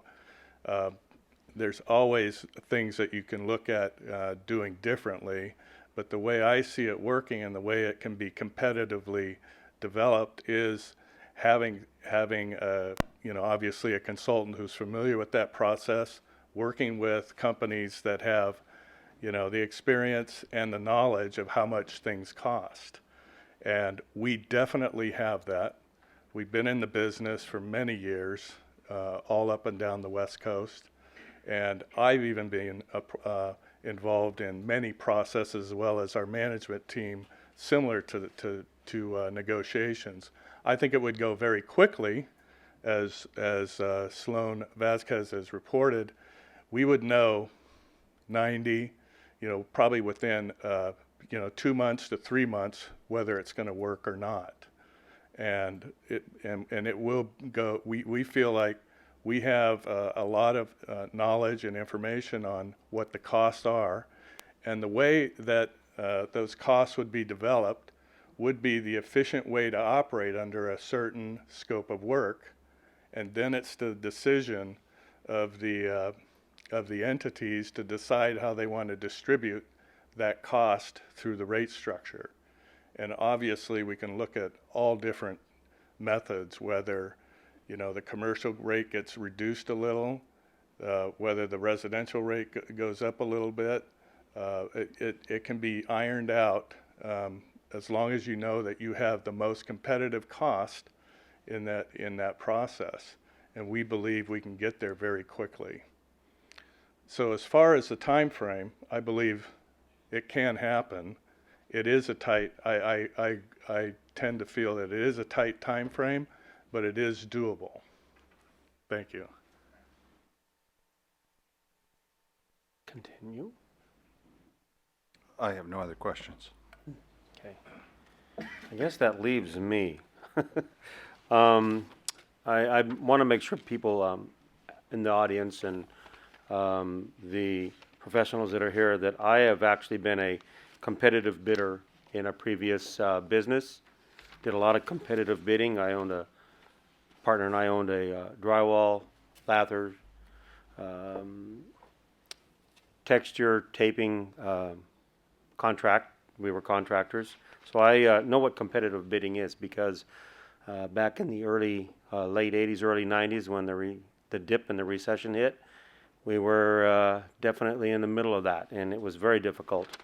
And a couple other things that occurred just in the area. They were very competitive. We ended up sometimes with some very large contracts that we actually had to subcontract some work. So I'm familiar with the competitive bidding process. Man, I read so much and was trying to decipher some of this stuff or get it into a good thought process. I'm going to start with an analysis really of some of what the report or the agenda item here. I'm going to read actually verbatim one paragraph on the second page.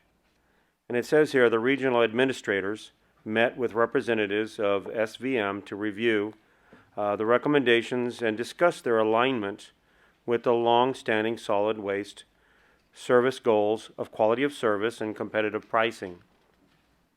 The administrators know Recology's service level to be very high standard, and therefore quality of service was not a primary concern, and I concur with that.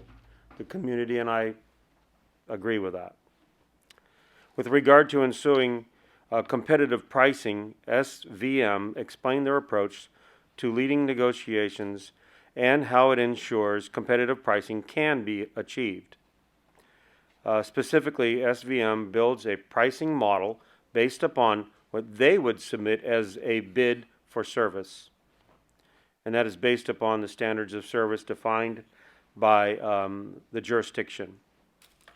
And then they are able to conduct a very effective negotiations with a clear understanding of what they have identified as the true cost of service. Their expertise in building the pricing model comes from the extensive experience that each one of them has in the solid waste industry. The regional administrators concurred with the recommendations of SVM.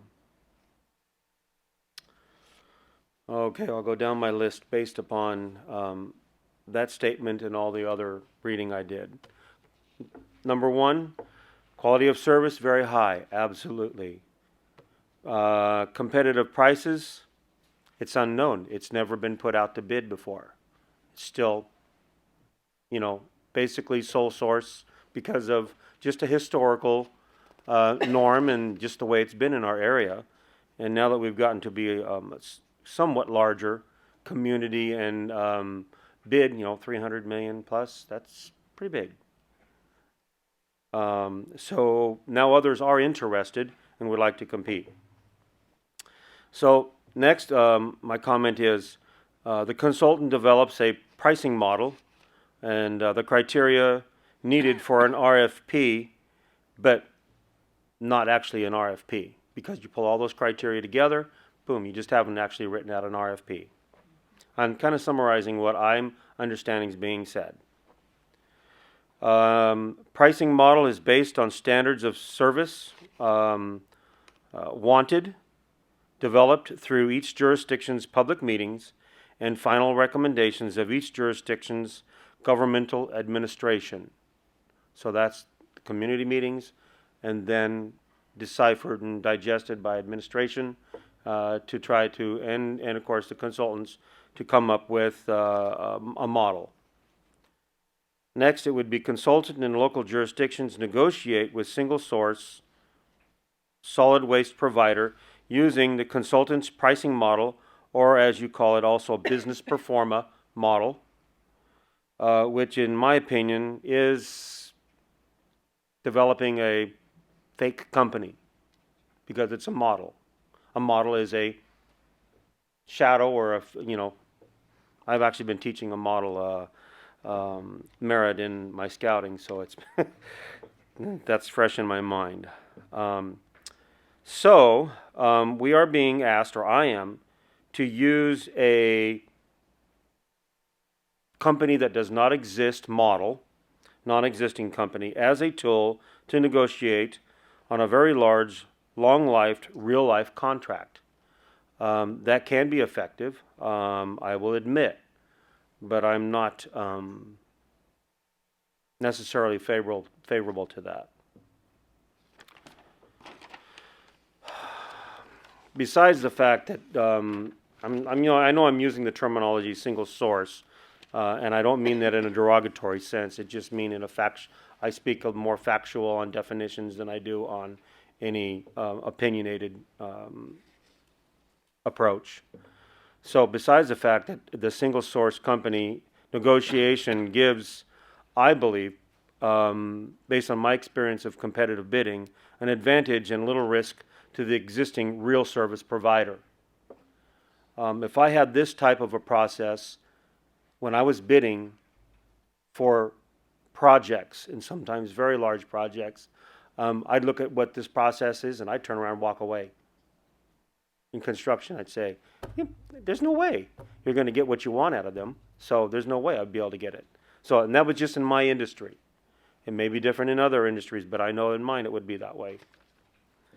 The timeline would be very difficult and very tight based upon the information given of the building needing to be brought forth if we did go to an RFP. You say it could be very quickly, 3 to 6 months. You're going to have to develop criteria first. Then you're going to have to go into the process of negotiations. So to me, it's not 3 to 6 months. It's going to be more like 9 to 12 months, as you've said, to know if it's going to work or not. And I'm probably leaning towards 9 months. You would actually take 9 months. 3 months difference isn't that significant in that area. Well, the first activity task will be needed for the full competitive and hybrid process. Either process in its own right could be finished within 16 to 18 months. The whole process. And this is just based on what everybody has said. And I wrote some other notes on that.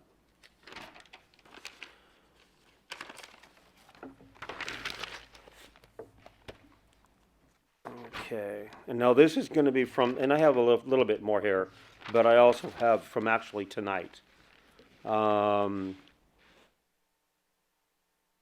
see both sides of the picture because I actually have been, actually had this process actually used in the past on contractors. They're just wanting to get their contractor to sharpen their pencil, and they know they're already going to go with them, so they put it out to competitive bid. They sharpen their pencil, and everybody is kicked to the side. And I mean, that's what it was for us in my industry. And they stuck with their own person anyway. They got their pencil sharpened, and they were happy. So I understand both sides of the picture.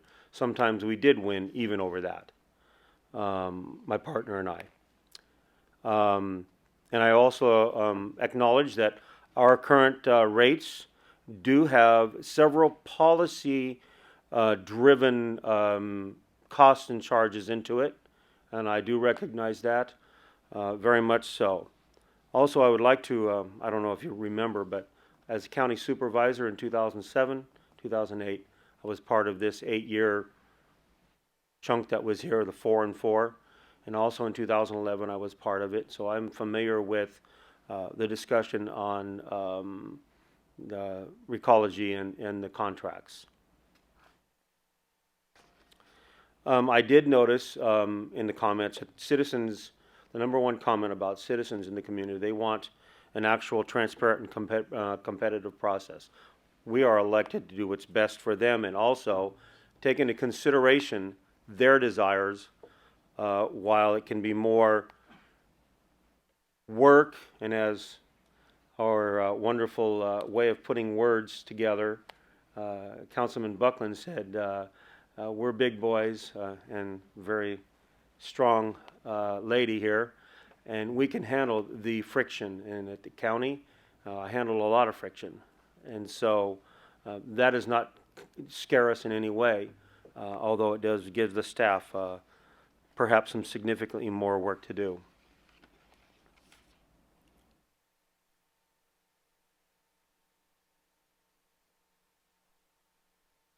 I have to remember who was talking when I wrote the notes. And of course, the detailed performa is part of an RFP process. It has to be part of both processes. So there's a foundation. That's a foundation for something I'm going to say in a minute.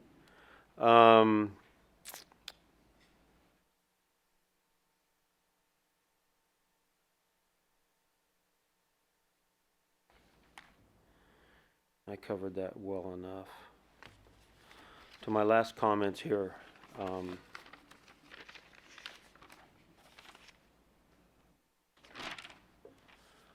my conclusion is I find it very difficult to pay a consultant firm to design a, I'm going to use the word fake company, you know, for a real company competitive bid process. When the RFP, while it can be more abrasive and difficult, is a very healthy system for the citizens in the process. So I lean towards going towards the full competitive system with a real company competing against each other than having a consultant, you know, design something that's there. While it may be great and everything, there's nothing more driving to sharpen your pencil than having somebody there trying to sharpen their pencil sharper than yours from the very beginning, rather than partway through all of a sudden they already know what the playing field is by the time they get to the RFP. So with that, I have a very strong concern, and I will be supporting a RFP process rather than a negotiation. Are there any more comments from council on this or needing any explanation? It's fully open still. Mr. Mayor? Now it's my turn. It's been a interesting first month or two in this role here, and I certainly appreciate it. Before I start giving my 2 cents, first thing I want to say that I did, just for the sake of propriety, I did at their request meet with the Cunans yesterday for about 20 minutes to discuss tonight. And also I want to say that over the last few months, I've heard a lot about this decision coming up and future decisions regardless of which way we go. And I've met a lot of people. I've heard a lot of opinions that are completely on opposite sides of maybe even different coins on this. And it's with $300 million I learned today. I didn't realize it was that much money. I'm surprised there's not more people given that number here tonight. Mr. Mayor, I just want to, I'm sorry. That's okay. Councilman Harris, I just want to clarify. It's about a $30 million contract. 30 million. And it just, if you put it over 10 years, it's 300. And if you do it over, you know, I 20 appreciate years, it's that. 600. Thank you very much. So, yeah. Okay, then $30 million is still more than I make in a week, I suppose. I wish it wasn't. But a lot of money, shall we say. And so given that, and given the fact that it affects essentially everybody that lives not only in Yuba City, where we represent, but in our community. This is a decision they don't take lightly. I've talked to a lot of people, try to get as much information as I possibly can. I read this report a couple times, outlined a few things, had a few questions that were answered today, and there's a lot of information, and you know, we get to the point tonight where all of us individually, we have to decide. We might, you know, maybe not feel strongly one way or the other. Maybe we might be in the middle, but we still have to decide. Once you decide, you're 100% yay or nay. That's a big deal. In my line of work, I make a lot of decisions, and I've kind of understand that every pitch makes somebody happy and somebody very mad. So, and we're here to do that tonight. Well, a few things that I've looked into and considered when coming to my opinion, and the information tonight did help.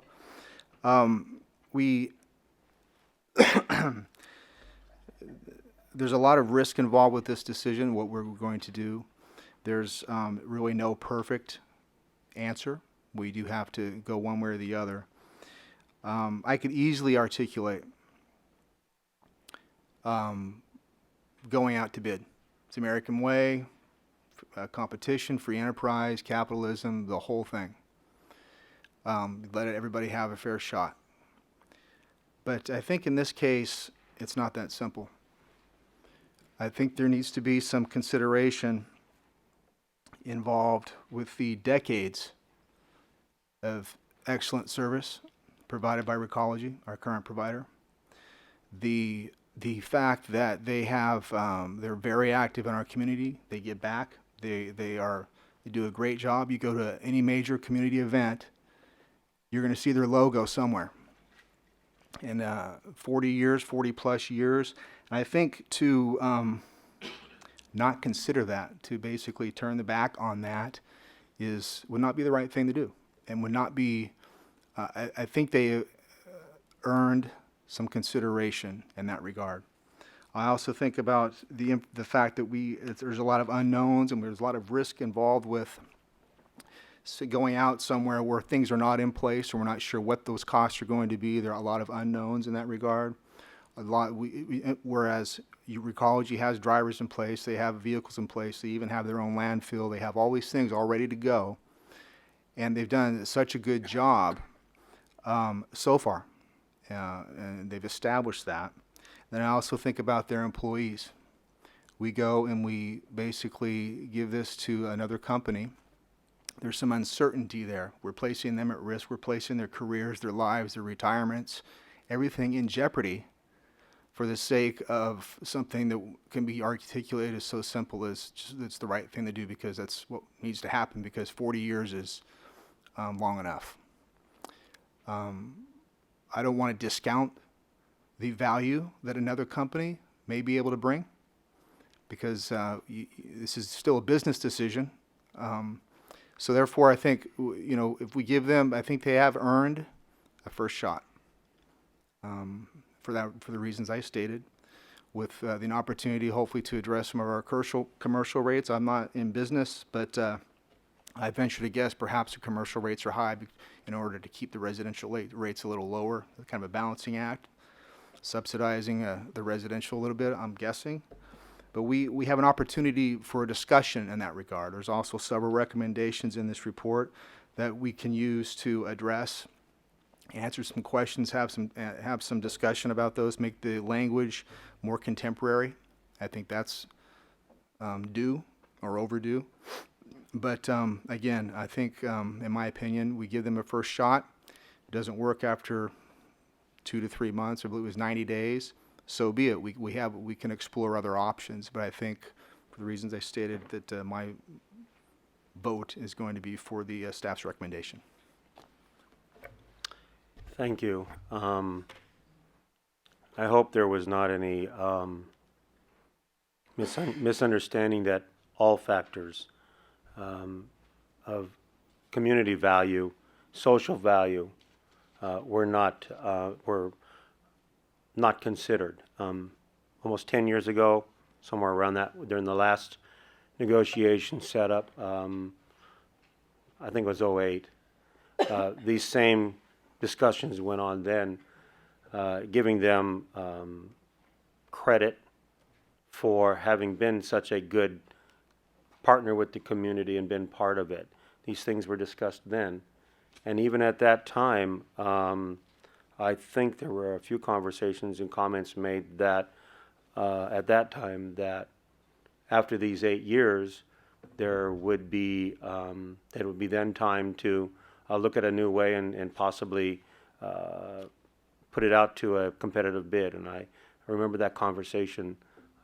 While it was not strong then and heavy, it was because the community really did agree that mostly that Recology, I can't remember YSDI before, or was what it was, and that they deserved some consideration, and so that was given at that time.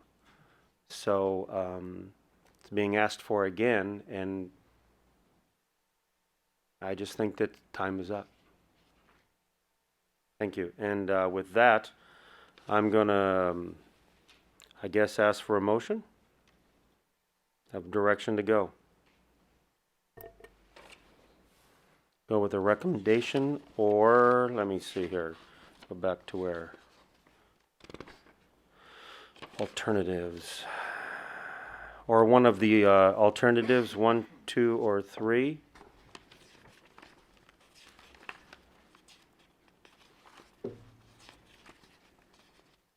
which is on the fourth page of our third page of our agenda.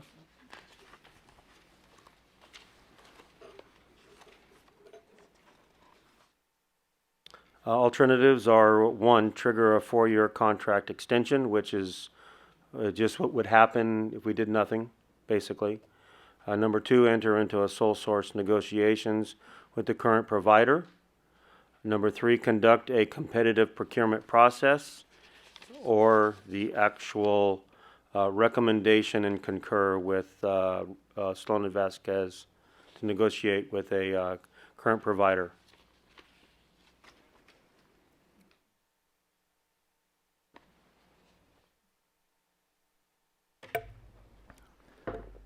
Mr. Mayor, I move to approve staff's recommendation to go with the so-called hybrid version of this contract. I have a motion, and do I have a second? Second.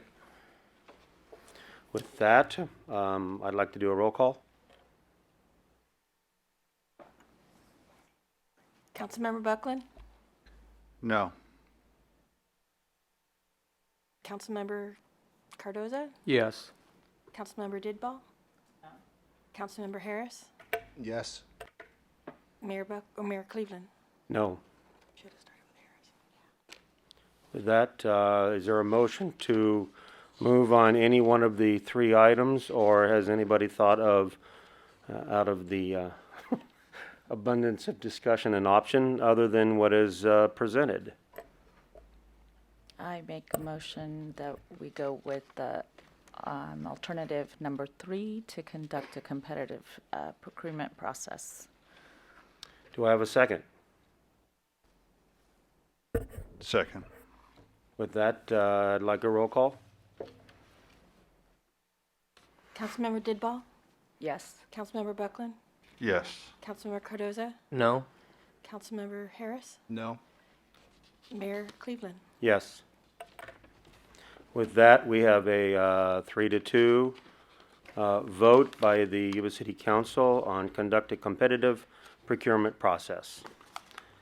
Thank you. And any comments from staff? No, thank you, Mr. Mayor. We'll start working in the direction of the next steps as presented by Joe Sloan on one of the slides, putting together the standards of service that will be desired by your council.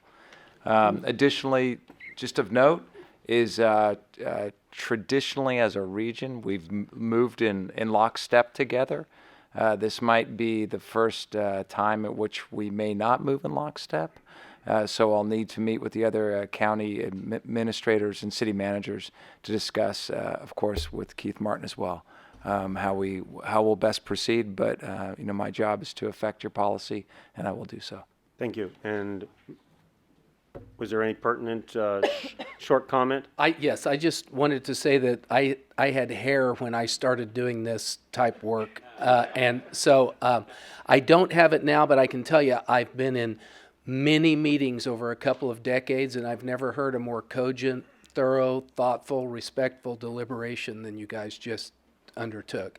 And although I disagree with your final conclusion, I really respect it and appreciate the seriousness with which you reviewed the item. Comment back. You weren't born with a perfect head, but now you have one, right? Okay, with that, meeting adjourned.